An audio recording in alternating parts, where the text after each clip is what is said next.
Hello, everyone. This is Betsy Wurzel, your host of Chatting with Betsy on Passionate Rural Talk Radio Network, a subsidiary of Global Media Network, LLC. Our mantra is to educate, enlighten, and entertain. The views of the guest may not represent those of the host or the station. Folks, I am always excited when I do my show. And I am extra excited today because I have such a wonderful guest on, inspiring. My guest today is Professor Gloria J. Browne, and that's Browne with the E, Marshall, and that's with two L's. She is a Emmy Award winning winner for her animated series on WHYY called Your Democracy. And she is a professor of constitutional law at John Jay College. She's an award-winning writer, a playwright, and a legal commentator, American civil rights attorney. She's wrote several books, and she's here to talk about her newest book, author and writer of A Protest History of the United States. And I want to welcome Professor Gloria J. Browne-Marshall. Welcome, Professor Gloria. Thank you. You are welcome. I am so excited to talk to you about your book and about you as a person, because I have to tell the audience, folks, there's only so much I could say at 45 minutes to an hour talking with my guest. I urge everyone, you have to Google Professor Gloria J. Browne-Marshall. Also go on the website, which will be in the blog, and on her Instagram page, which will be in the blog. I find you, Professor Gloria, so inspirational. And I know you're here to talk about your book, but I have to tell you that, and I tell the audience, I watched Professor Gloria Browne-Marshall, Gloria J. Browne-Marshall, talking at the John Jay College, and I found you so inspiring. And one of the inspiring things that you said that really touched me is that you talked about being a widow, and I'm a widow, and a form of protest is living your life, just not being defeated. I'm paraphrasing what you said, and that inspired me. So I want to thank you for that. Thank you. And when that question came to me, it was kind of like out of the blue. I didn't expect it. But when I, started writing my book on protest, I decided that I had to go beyond protest law and what protest might mean to certain people. Traditionally, a bullhorn in the street, which is absolutely wonderful, fine, necessary, but there are other ways of protest. And I remembered Rosa Parks giving up her seat as a form of, or not giving up her seat as a form of protest.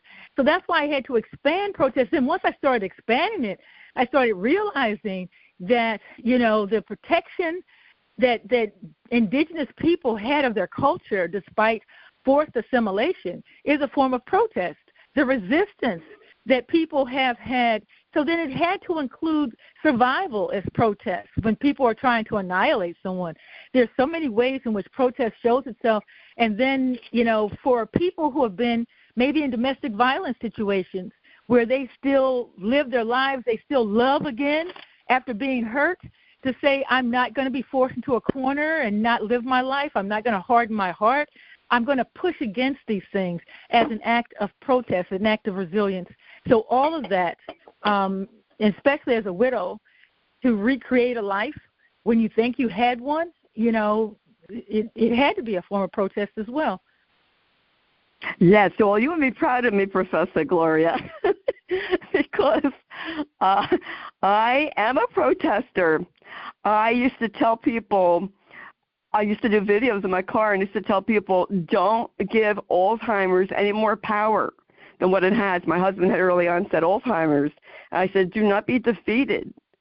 And even when you're grieving, don't, just sit in a heap. survive and thrive and find, new meaning of life. And I even urge, caregivers to protest by saying we're not going to take not being listened to anymore, and we need a revolution. And, I compared it to the uprising of, it just left my head, the gay community, Stonewall. That we're not going to take not being listened to anymore. So that's my form of protest.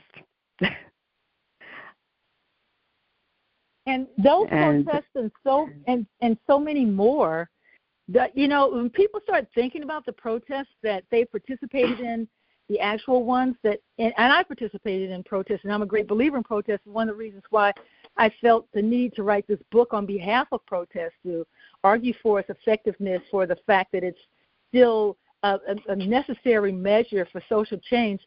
But then once we start expanding it, people might not even realize how they've been a part of protests and didn't really even know it, but should be giving themselves more credit for standing up. And I'll give you this one example. I remember being on a panel somewhere way out in northern Pennsylvania, and it was one, and I thought I was looking at the audience trying to figure out in this job I had before how to do the work I was going to do as an activist.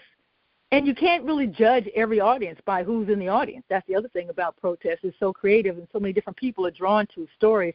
And the woman sitting next to me said she was a mother, but her child was born with a very rare disease, and she never pictured herself as an activist, but she became an activist because she had to speak on behalf of her son. And so That's why, look at this. Yes, and so think about all these mothers. Think about all the people. Think about the parents who lost their children to violence, who had to then become activists on behalf of the life that was lost of their child.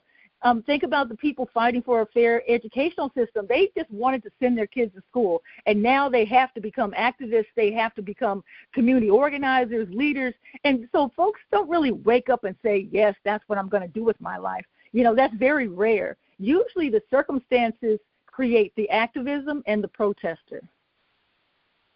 Oh, you are so right. That's very true. I had to be an advocate for my son. My son has a cognitive disability, and that, Professor Gloria J, was a stepping stone in being very vocal, because I used to be very quiet. You would never know it, but I was. And when my husband was mistreated by the hospice, I spoke up. I filed formal complaints. That was my form of protest. I filed formal complaints because no one should ever be treated like this again.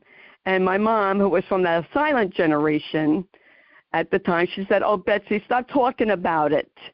It's not going, bring that back. And I said, I know that, but what about the next person? And this is why we fight.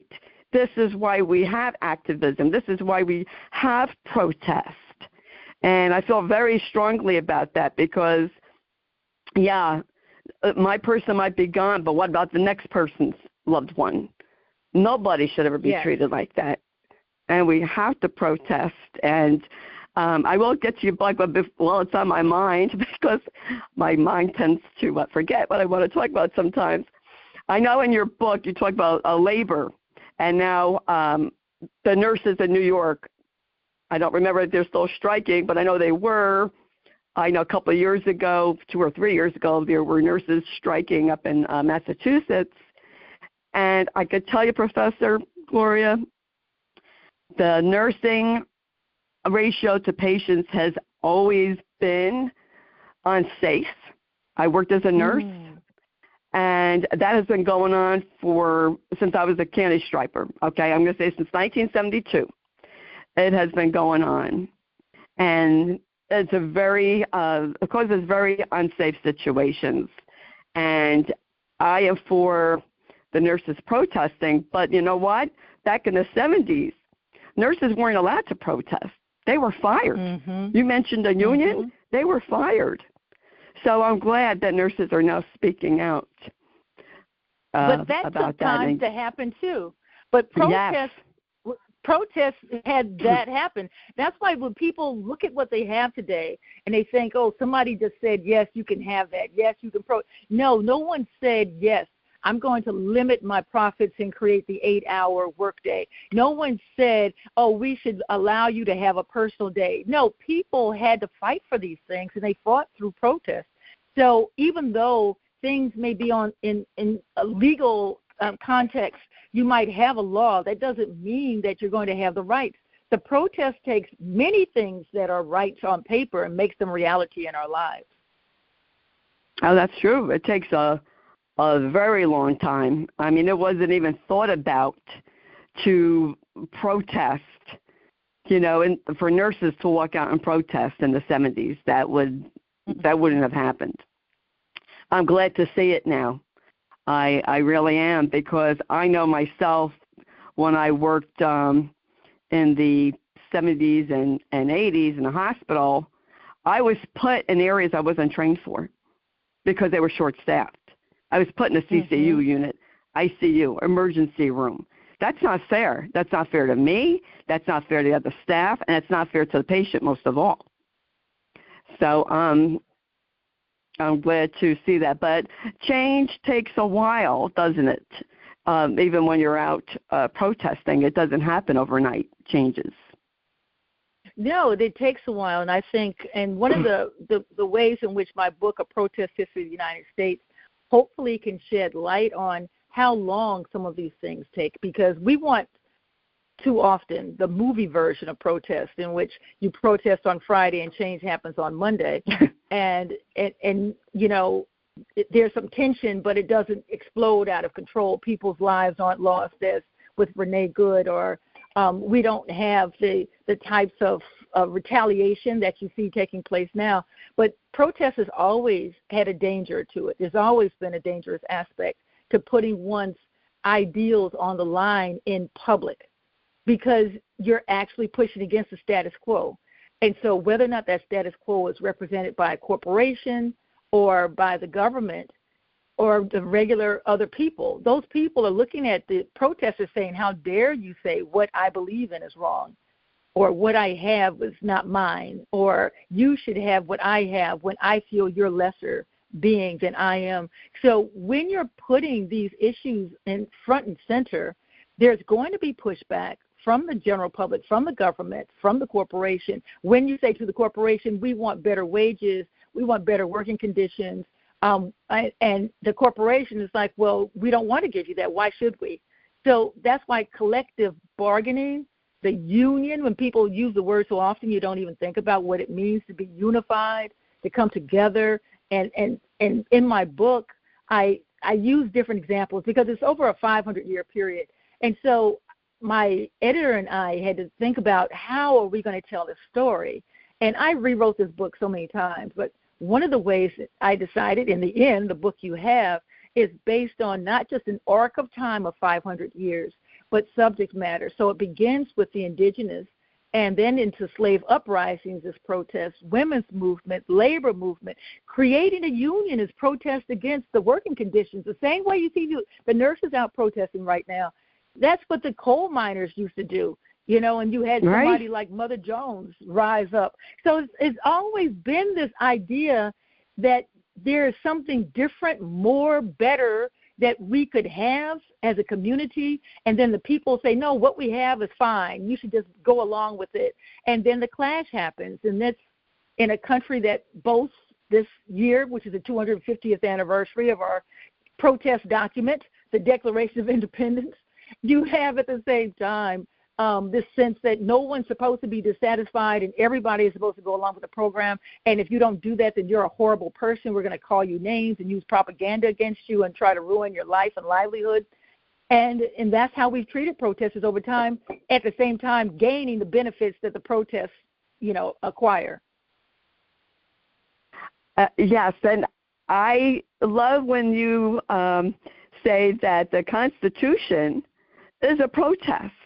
A lot of people don't realize that. Can you expand on that? the Constitution, when you think about it, we had King George. We were an English colony, and here we are, as we being, the American colonists of England, stating that they're dissatisfied with the ruling of the colony. The economic issue, that's the major issue.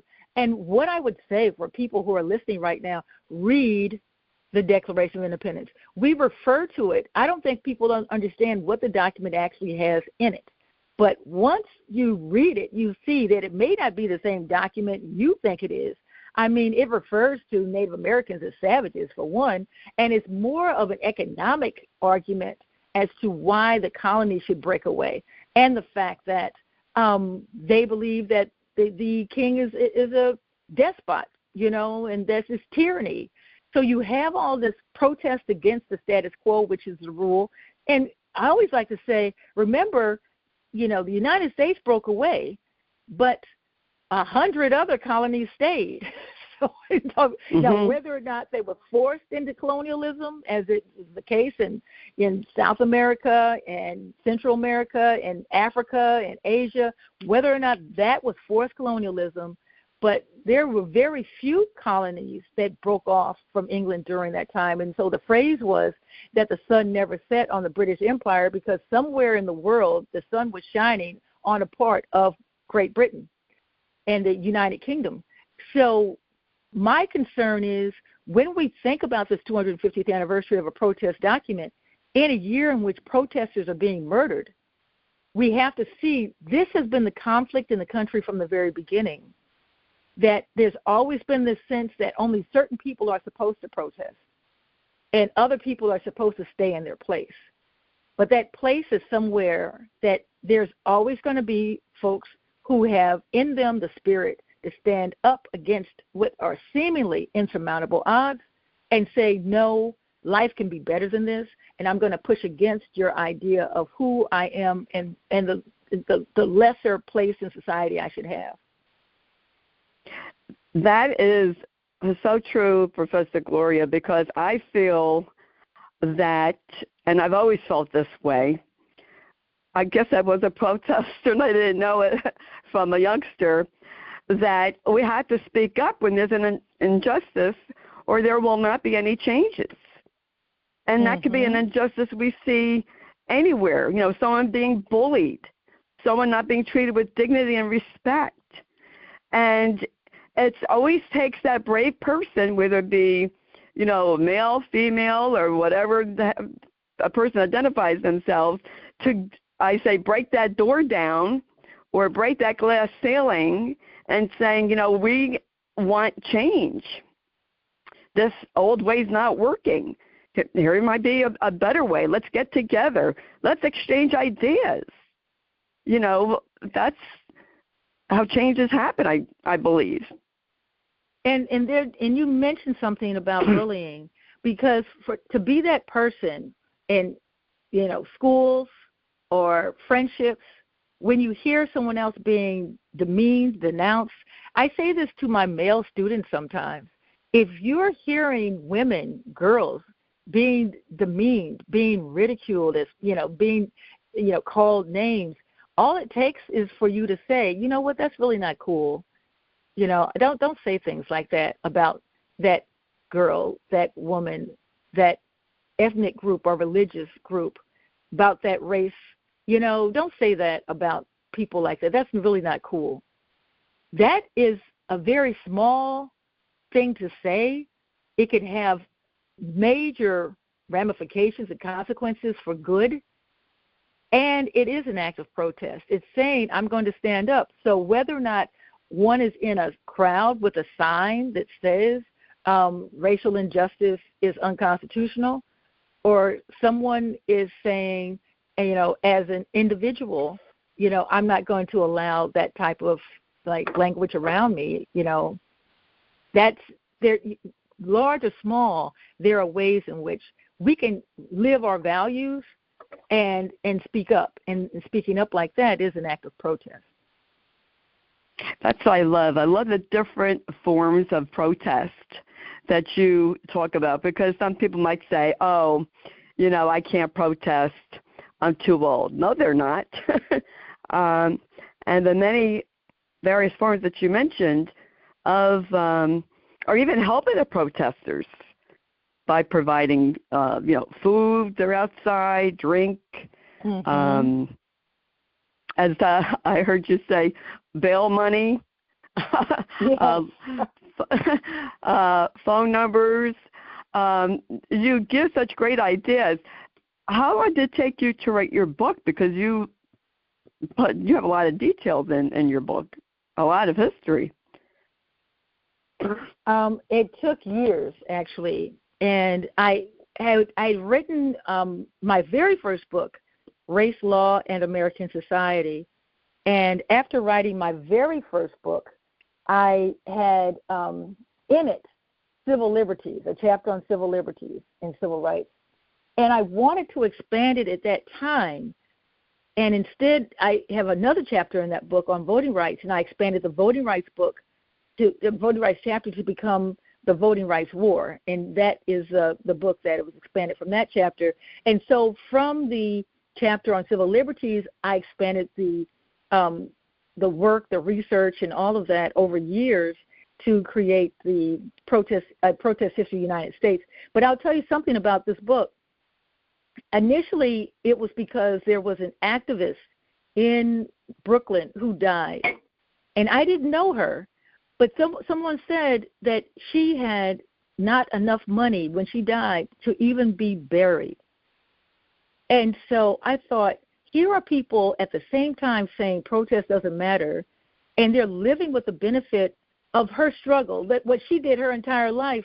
And it's not as though protesters have like vacation pay. It's not as though they get like time off. It's these things that you would think that you would have in a job. So when people are criticizing protesters, they're doing this out on their own time, not getting paid for it. And even if they were for some reason getting some kind of grant or whatever, which is rare, I've not seen it.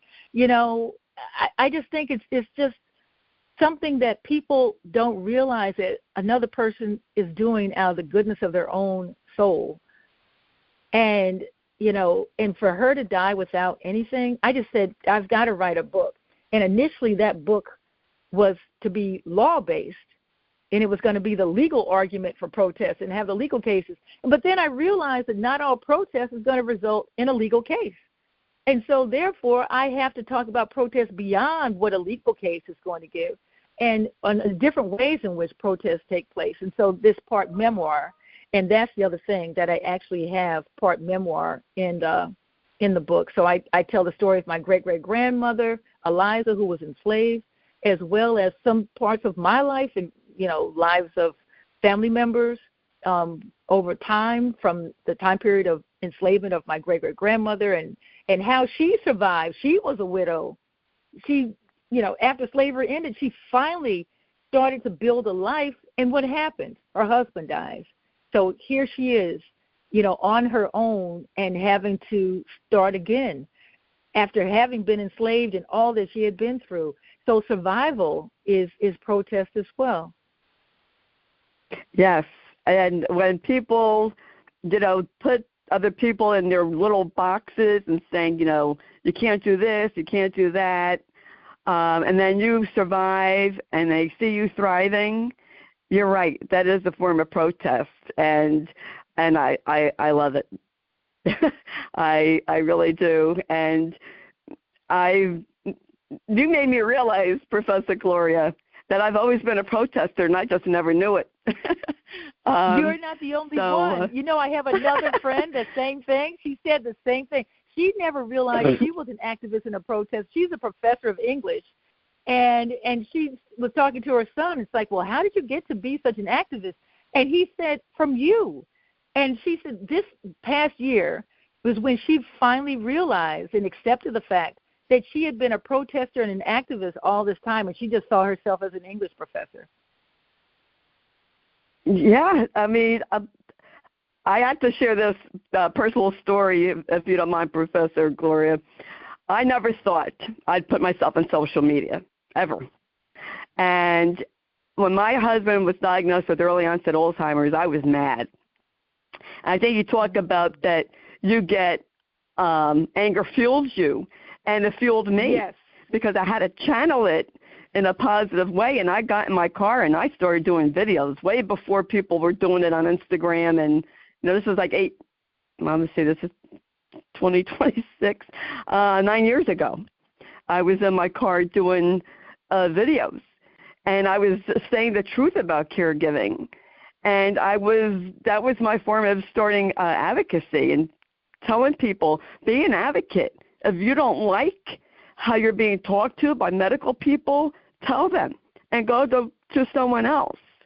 So I feel like I, in a way, taught people to protest, to stick up for themselves, to advocate for themselves. And yes, it was my anger. That's great. Mm-hmm. And it was. And I really, when people ask me, well, how did you write 7 books, and how did you get plays produced, and how do you, I have 4 films. My film before 1619, She Took Justice, about Queen Nzinga. Queen Nzinga was a warrior princess in the 1600s who fought the Portuguese to try to stop the slave trade. This person is somebody you would think is a make-believe character, and she really lived. She's been recognized by UNESCO, part of the United Nations, and, all of this. And I think the fact that I can bring her story to more people is an act of protest, of erasing history, the way the history is being erased right now, or attempting to be erased. The act that we read banned books, it is an act of protest, that you're not going to sit back and allow history to be erased. So things that people can do in their own home, in the privacy of their own living room, amongst friends. They can join an organization, start an organization, drop out of an organization, decide that corporations that are not following their values or who are helping this regime to run over our rights, will not get their money. There are so many different ways in which we have power. And what you just said is you realized you had power, and then you might use that anger, frustration to fuel these activities so that your power takes flight. And it's not something that falls back on our hearts and makes us depressed and feeling vulnerable. And because what the status quo wants people to believe is that they're God, and you have no power against it. You might as well capitulate and go along with it, which is what our law firms did. So anybody listening to this, part of the major law firms who capitulated, you just gave up your soul. Like you couldn't win. Now think about this. These people have all of this money. They have law degrees. They have a huge business.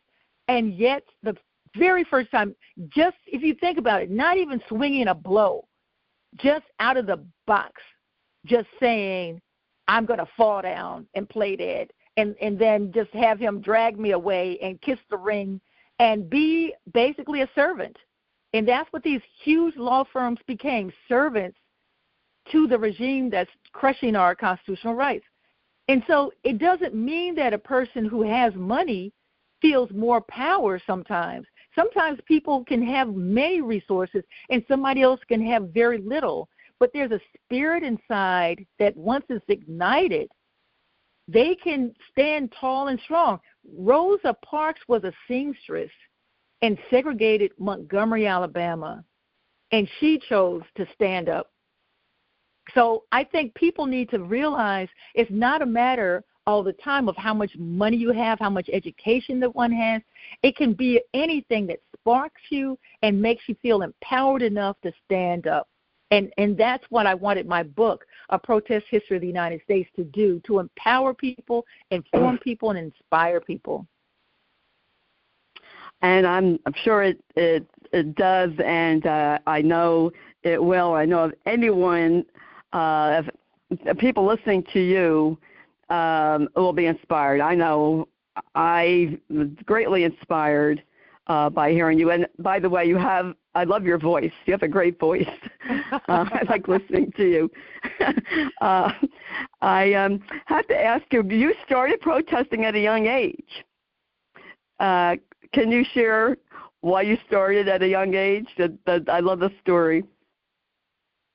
In third grade, my primary school, that part of the school district, told us about the levy, that there's going to be a levy, a tax levy, and if the tax levy passed, that there would be more money for the schools. So my teacher, said, well, we can, do this. And so my teachers actually, at my school helped the students to, create signs and march and everything. So I came up with this little song that we sang. And, vote for the levy to save our schools. Vote for the levy, we're relying on you. And so we're like singing this song and marching down the street with our signs, vote for the levy, and the levy fails to pass. And we're all like watching television and we see the vote, and it failed. And it was my first, entree into protest. And at the same time, it was like I didn't understand how something that was so needed and worthy could not get the attention of people that they would support it. I was totally perplexed by that. But then years later, I put it in the context of the events taking place during that time period of busing, of Brown versus Board of Education, ripple effect into the next generations, and that people had a tax base that was part of the school financing, and tax base left when people moved to the suburbs. So much of this I gained later, but at the time I was just a devastated little kid thinking that, wait a minute, this is not the way it's supposed to work. Because you think about, good things are supposed to happen for good people who think are working and thinking for good. And then you realize that, and this is why I want people to understand, that protest is not something that has a guaranteed positive end. It's like anything with life. You don't know how it's going to end. And just like voting rights in the civil rights community, it took years for voting rights to take place, citizens, to vote in their own country. So this nation has always had, and I talk about this dual personality of talking about liberty and justice for all with one side of its face. The United States is the ideal of liberty that around the world. But at the same time, this country has been crusher of spirits, crusher of freedom, an empire builder. And we're seeing it right now. That's what the empire building of wanting to take over Greenland and calling, the Gulf of Mexico, the Gulf of America, and looking at trying to buy Canada, all these things, that has been part of the United States from its inception. And so I think it's important for us to realize that when we're confused about where liberty stands and where protest stands, this country has killed protesters, harmed protesters, undermined the ability to protest, despite the fact that it's based on a nation formed from the Declaration of Independence, a protest document. So that confusion has always been there, the conflict, the dual personality. And so if you're confused or anyone's confused about how is it that protesters are crushed in a country that talks about liberty, we need to understand that both of those conflicting personalities have been part of this country from the very beginning, continue to be part of this country. And so when you're protesting for something, just know that the myth of the United States says that that's a good thing to do and you have a constitutional right to do it in the First Amendment. The reality of the United States says you need to be very sure that you're protected and that you understand that law enforcement, as we see in this particular instance, ICE, other places, other people, don't want you to have that right to protest. And so keep in mind that the movie version of protest is not the reality of protest in this country. That's true. I'm all for protest, Professor Gloria. We have the right to protest, and I'm all for protesting. I just like it when it's, I want to say, a calm. Like, I don't like to see people getting hurt or invading on someone else's rights, like preventing them from going to a school, into the classroom. But I remember the Vietnam sit-ins and protests because I'm 68. So I remember that. I remember the Kent University shooting. vaguely remember that. So, but people are arrested for protest. Now, this might seem like a strange question, but do you need a permit to protest? You know what? I talk about civil disobedience as well, and civil disobedience is basically the people who are not going to get a protest permit. And sometimes in many places it's called a parade permit. And those permits are usually granted, or at least the paperwork is found at the police station, and which I find is very difficult to fathom. Funny. But yes. So that means you're already alerting people that you're going to have a protest. But the idea is, once again, the movie version is that the police are going to protect the protesters. They're going to make sure that they stay in line, like stay on public property, and not harm private property, not block the ways of which people can move around. Those are the things that are supposed to be part of the permit. But that also means the permit, that person has to give their name, their address, where they can be contacted, where they're going to have the protest, and about how many people are going to be at the protest, who's responsible for the protest, what time period it's going to be. So you're giving all this information to law enforcement. And that can be a tricky thing, depending on, what's going on. In this time in the country, it would be a very dangerous thing for many people to do. And so that's why most people, depending on the danger, decide they're going to protest without getting a permit. Civil disobedience is when somebody decides they know they're not supposed to do something or it's against the law, but they're going to do it anyway. And I call it protesting what they call an unjust law or policy for what they say is a just reason. And I always put unjust and just in quotes, because what's just for one person is unjust for somebody else. Somebody's protester and freedom fighter is another person's so-called, insurrectionist. So we have to think about how things are couched and how propaganda is used. But there are people who, during the civil rights movement, for example, the sit-in, they sat into those stores to protest segregation, racial segregation, and they weren't allowed to sit in those seats in the restaurants. And so they sat there knowing that it would cause the police to come, and they did that as part of their protest. And I think the sit-in is something that could be used effectively even today, just trying to figure out the best place for somebody to sit in. One way the sit-in works is to bring attention to the issue that the protester wants the outside world to know. I see protesting happen today, and the protests, especially earlier, not as much now, but earlier in the year, there was more like a rally where people were coming together and they had, cute signs and costumes and things like that. Things have become much more serious, from that time period. But that time period had to happen because folks had to regain the sense of community. And so those people in the community might say, I know that this is not a place I'm supposed to protest, but I'm going to protest there anyway. There may be people who say they want to get arrested because, and that's, maybe back in the civil rights time, they would fill up the jails and so stop the criminal justice system from working in order to bring attention to the protest. So there are many ways in which civil disobedience is used as a tactic by protesters to bring attention to their issues. That's really very interesting, and I definitely could see that. There's this one guy on Instagram. He's always getting arrested for protesting, and he does it very calmly.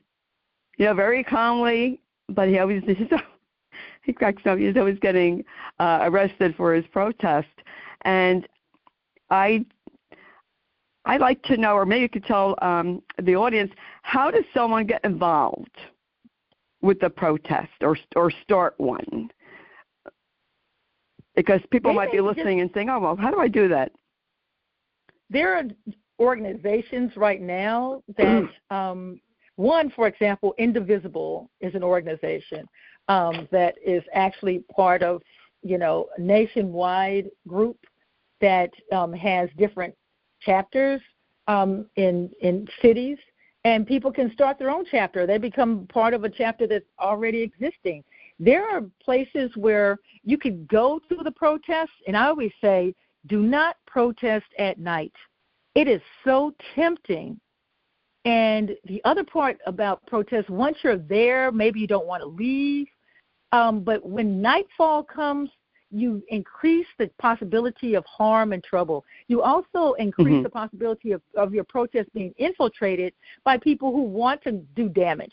And they're really not people who are part of your group, or they have just another motivation for being there. All of those things can happen. Also, that's when police can hurt civilians. Police can hurt protesters, and then it's just your word against theirs. And we're already in a time period which is, I think, is despicable, that we have people in law enforcement with their faces covered. It's despicable, and I'm just saying that. I mean, it's like I look at it, and it just reminds me of the Ku Klux Klan. But I'll tell you the other part that's wrong. And this is like, you're in New Jersey, I'm in New York. We have police officers all around who actually do their job. They're there to help people. Their job does have some danger to it, and they are face-to-face with the community. They have their name on their badge. They have their number on their badge, and we're looking at their faces. So dangerous jobs will not require a mask. Doing things that probably are not legal require a mask. These ICE agents are supposed to have a warrant, and they don't have one, most of them. They're just doing anything willy-nilly, and it's really putting a bad mark against policing altogether. And I'm sure people who actually went through real training, because I don't even know what kind of training these people are even getting, but the law enforcement agents who went through real training know they are supposed to respect the rights of protesters. They're trained in this. They're taught how to do it. So that it's not as though there's always complete animosity between law enforcement and protesters. There's an understanding, and that's why I'm saying if they're protesting at night brings a breakdown of what the understanding is and the protection of the constitutional rights of the protesters. And no, the protesters are not supposed to be damaging private property. And arrests can happen, but the way in which people in these federal government agents, whoever they are acting, even other federal government agents are not wearing masks. Drug enforcement agents are not wearing masks. Think about that. People who are arresting those in federal government agents, arresting those who are part of drug deals, are not wearing a mask. So why would ICE agents have to do it except for the fact they want to get away with things, which is violation of constitutional rights, and they don't want you to know who they are? You bring out a lot of great points, Professor Gloria, which I didn't think about, because you hear on the news, well, ICE is wearing a mask because they don't want people to know who they are because they might get attacked. And you just brought out, well, police officers and drug enforcement officers, they're not wearing a mask. They have their face exposed. People could go after them if they choose to. FBI, and that's a good point. You don't see the FBI wearing a mask. It's like when that's true. I mean, this is just basic.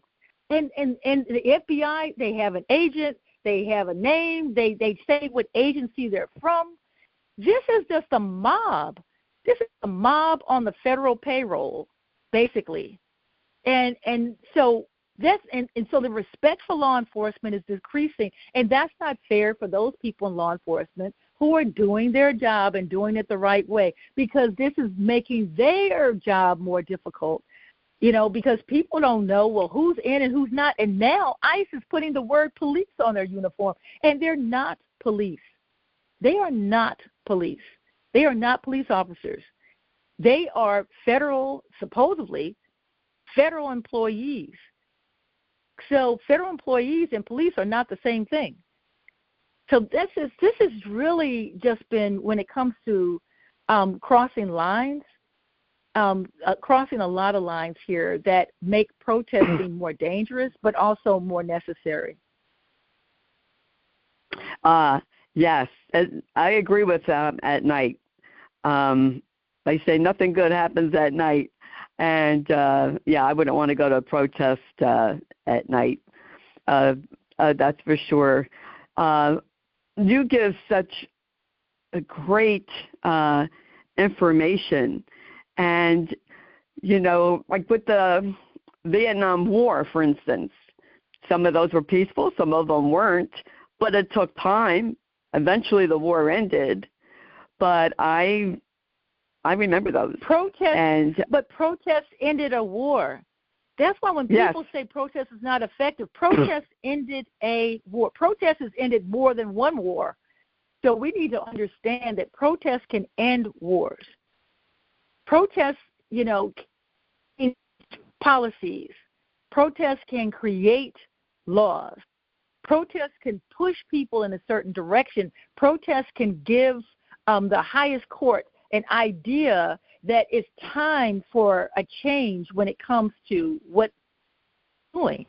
So I think there is so much that protest has done that we don't give it credit for, different diverse ways in which protest has happened. But I think one of the major things we must understand is that protest takes time. And we're more impatient now in the 21st century, and now we're in the beginning of going into the first quarter of the 21st century is over. We're dead into the 21st century now. This is not new. This is not a new world as far as the 21st century, but it is a new world as to what we expect differently in the 21st century. Because the first quarter, it seems like we're still kind of 1 foot into the 20th century, 1 foot into now, but now we're dead into the 21st century. How are we going to create a country ready for the future? And that's what protest is, and also an investment in the future. Under these circumstances, yes, how are we going to go into for the next generations? We can't just live off of what the freedom, that's why I call them freedom freeloaders. We can't just live off of the freedoms that people paid for with their lives and livelihoods and sacrifices, in the 20th century and the George Floyd era. We've got to figure out what's worth it to us to actually sacrifice some things. I say don't watch the commercials for the Super Bowl. It's like they spend millions of dollars on those commercials. Can you just not watch the commercials for the Super Bowl? Is that something that you could do? I mean, what are the small things? Could you just not buy from a store that doesn't follow your values? Do you know what your values are? And then the sense, and this is the last point I want to make on this one, what is the obligation we have for the generations in front of us without having to be your exact child, but, what do we have for the future? Because the people in the past did what they did for us without ever knowing who we were. So why do we have to know every name of people we help? Or can we just help people in the future wanting to have a country that's better than what we're looking at right now? That's what we have to look at. Are we so selfish that we can't invest in people in generations in the future, in a country in the future that's better than what we have? There are a lot of things we have to think about, as Americans when it comes to what it is that we're willing to do to have a better country for ourselves and for our posterity. I agree 100%, Professor Gloria. Oh, my goodness. I could talk to you for another hour. You are just so interesting to listen to.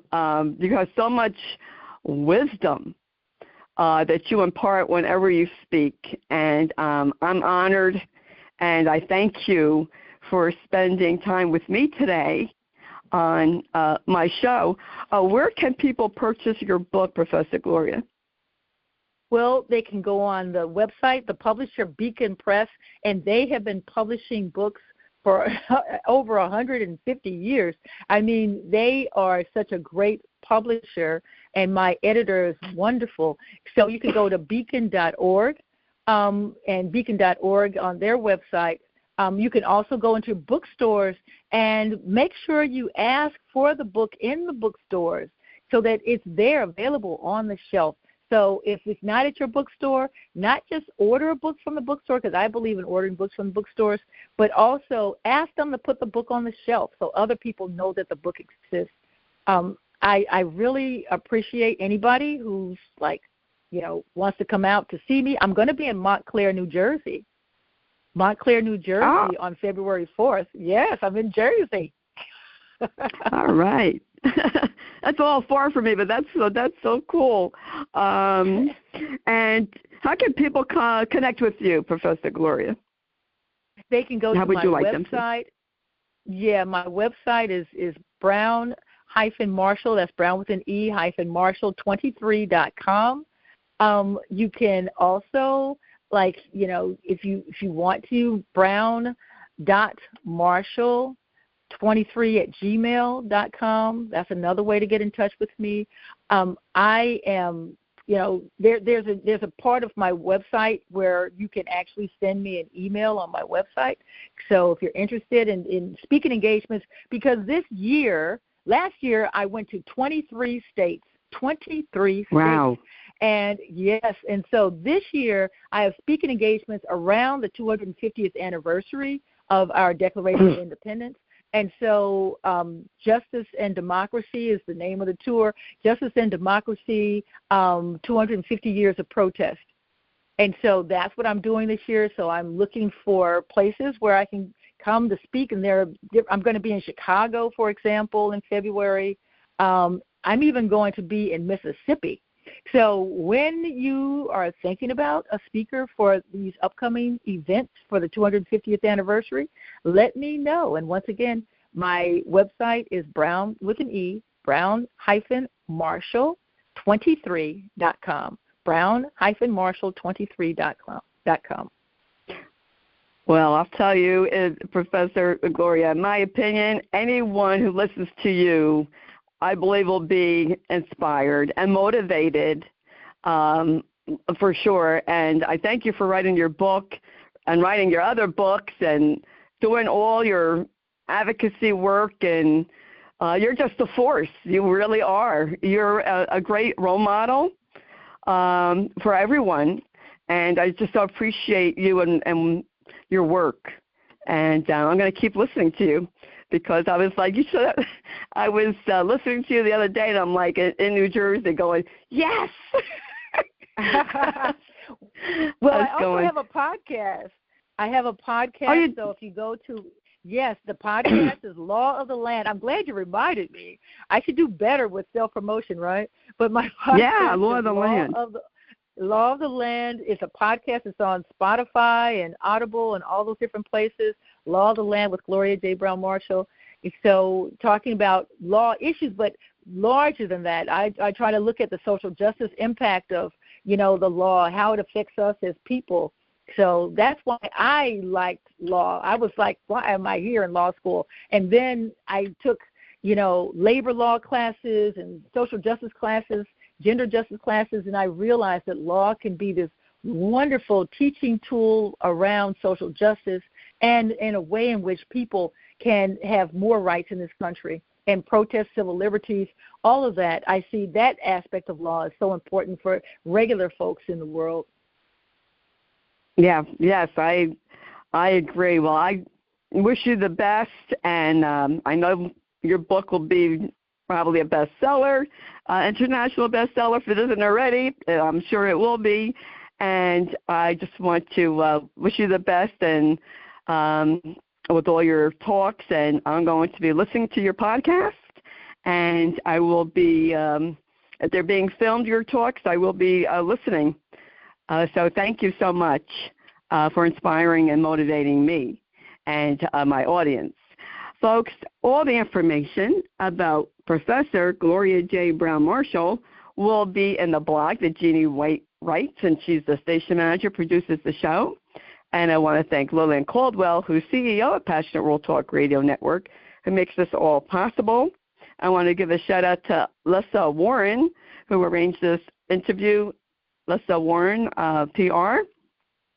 And I interview many guests from Lissa Warren, and I thank her for that. And I want to thank you for listening. Please share this podcast to help other people, for being informed. And if you don't already subscribe to Chatting with Betsy, please do so. It's for free. I'm on Spotify, Spreaker, iHeart, Amazon Music, to name just a few. And you can follow me on Facebook, Betsy E. Wurzel, Wurzel. And as I always say at the end of my show, in a world where you could be anything, please be kind and shine your light bright, because we need it now more than ever before. This is Betsy Wurzel, your host of Chatting with Betsy on Passionate Rural Talk Radio Network, a subsidiary of Global Media Network, LLC. Bye-bye now.